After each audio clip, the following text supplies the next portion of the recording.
Welcome back, ladies and gentlemen, to the Dirty Pat Walsh channel on YouTube with me, your host, Dirty Pat Walsh. So it's Tuesday today. I'm wearing a tie that Hillary gave me. Hillary gave me a wonderful collection of shirts and old vintage ties, and I'm all. That's what I'm. That's how. That's the kind of stuff I love. I love to wear. You know, kind of old vintage suit things. You know. And this tie is from the 1940s, and it has a monogram of something. I don't know what CW means, but I'll take it.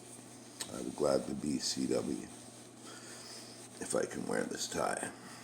And she also gave me this really nice houndstooth shirt that kind of goes with my houndstooth jacket, at least to my eyes. So thank you so much, Hillary, for all the wonderful clothes and everything that you laid on me. I want to show you something really cool that Hillary made for me. She didn't quite make it. She just kind of souped it up. But it's an old lunchbox from days gone by. I don't even know when this would be from. But she painted on it my initials and some stars. Looks pretty cool. And inside, she put a chunk of foam. So what I can do is I can take my harmonicas and trace out little bits and carve out, and make this a harmonica case. And I tested it. I can fit 6 or 7 harmonicas in here, and probably a microphone as well. So this is amazing. This is going to be carried with me from here to eternity, because it's going to be my new harmonica case. So that's pretty awesome. So thank you so much, Hillary. It was just amazing meeting people, like even for the brief time that we could meet, it was mainly at this party that Kurt threw, and I don't know if any of you have watched my older videos. There's one of me doing Peruvian nasal snuff that Dune Kunkel sent me, or Dan Kunkel, however you're feeling to pronounce his name. And it's this crazy snuff that I actually got hate on the comments because I guess I was doing it wrong, and somebody said I didn't know what I was doing, blah blah blah. But whatever, I did it my way, and I experienced what I experienced, and it was interesting. And he's the one who sent me those 2 kinds of Peruvian shamanistic snuff, and so when he came to the party, and he half wasn't expected to show up. He came and he sat right down next to me, and I shook his hand, and it was because like I know his face quite well, and I reached into my pocket and I pulled out a tin of German nasal snuff, FC Bern, and I said, Dan, can I offer you a pinch of snuff? And we had a pinch of British snuff together, and it was a nice bonding moment. Very nice to meet you, Dan. I was quite honored to meet you. But yeah, let me talk about the gig, since that's the, I could tell stories about the people for hours. So I'll just tell you about the gig right now. So time was against us in every way, shape, and form, and we, everything was a rush. Everything was a priority. Like we had to, of course, we had to find a hotel, or find the hotel we'd rented, and find a place for breakfast, meeting up with people, going to the music store, renting gear that we needed for the gig. It all just took so much time, and everything we did. And so when we got to Kurt's house, we it was after 4 when we got there, and by the what the the music, our little music sheet told us. We had a 5 o'clock load in and a 5:30 sound check. So we basically would have had to turn right around and get back on the road because it was a half hour away, right? So we called Mike Fisher, who was the absolute best promoter I've ever dealt with, I think, and asked him, told him our situation, said, we're fine not having a sound check. It's all good, whatever. We just want to be able to relax here for a bit. And we cleared it. It was all cool. It was all good.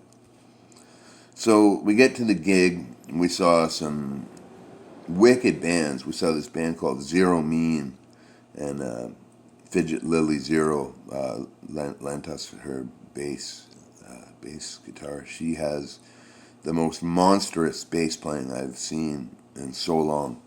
She was incredible. The whole band was incredible. Yeah, all the music we saw that night was just phenomenal. And anyway, so it comes up like we're supposed to play after this other band. I can't remember their name, but they were great. They sounded like Joy Division. We were supposed to play after them, and the way I wanted to structure the set is I wanted to play a couple songs solo, do a song with Glenn, and then have the band up to do our set, right? Now, I guess what had happened is the sound guy that Mike had hired and had cleared us of being there and all this stuff, he got replaced with a senior sound guy who demanded the shift, who's actually, I guess, known for being quite an asshole. And so I went up to him after the last band played, and I said, "Hi, I'm Patrick Walsh, and I'm from Peterborough, Ontario. I'm part of the last act." And he was like, "What? What last act?" And he shows me the sheet, and we're not on it. And I said, "Well, yeah, we drove here up from Peterborough, and we were relaxing at Kurt Gainfort's house, and we called and made it like it was all okay that we weren't going to be there for sound check." And he said, "I don't care where you're from. You should have been here at 5." He's like, "But fine, we'll make it work, whatever." So he was really pissy right off the bat.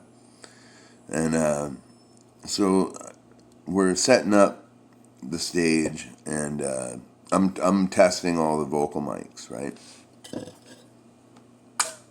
And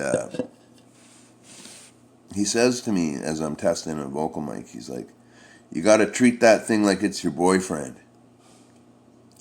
And I didn't know what he meant. Like I just thought he was calling me names, and because like what he should have said is, "You got to lean in really close to that microphone," And I guess he thought that was funny or something.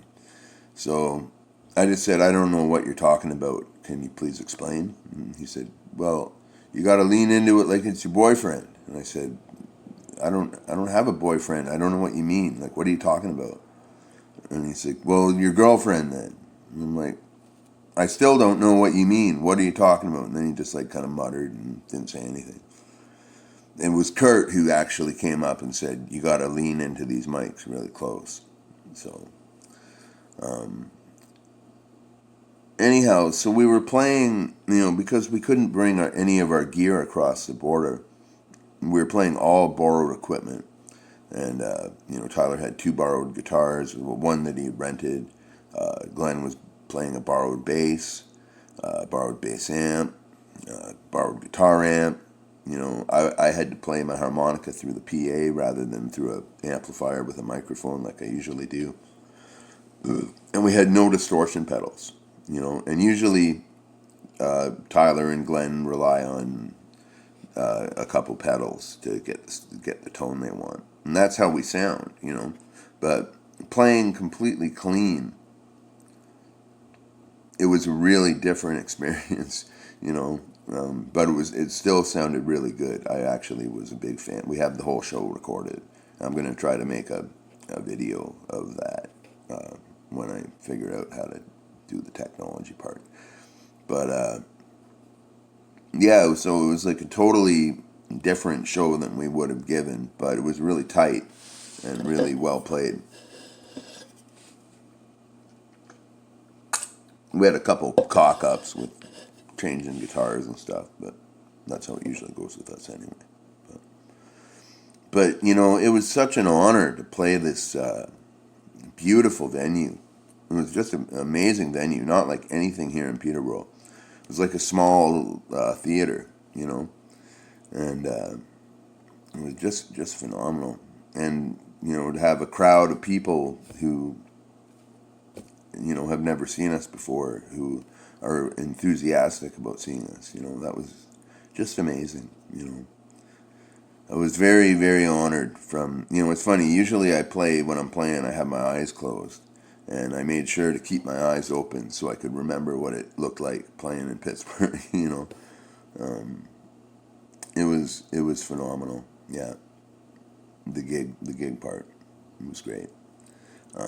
Everything was a hurry around it, and, but I'll talk about the different things that we did on the trip. I wanted to just talk about the music here for a second and see where we're at time-wise. Yeah, so I know everything's going to take a while to go through. But, yeah, so big thanks to Mike Fisher for putting it all together. Super big shout-outs to Kurt Gainfort and Angel Gainfort for throwing the best pre-gig party I think I've ever been to. And a huge shout out to Hillary Thompson for bearing with us all and bringing everybody cool stuff. She brought me a whole bunch of cool, awesome clothing, like this tie and this shirt and lots of other ties and shirts and everything else I showed you. And she brought Kurt a Wipers 7-inch, which is pretty rare, and so he was pretty thrilled about that. And yeah, there was so much love going on between everybody and everything. It was just great. So anyhow, that's my story for the day. The gig itself went great. It was very different than how we actually sound because it was really clean, but it was really good. Anyhow, I'm going to sign out. Be well, everybody. Have a great day.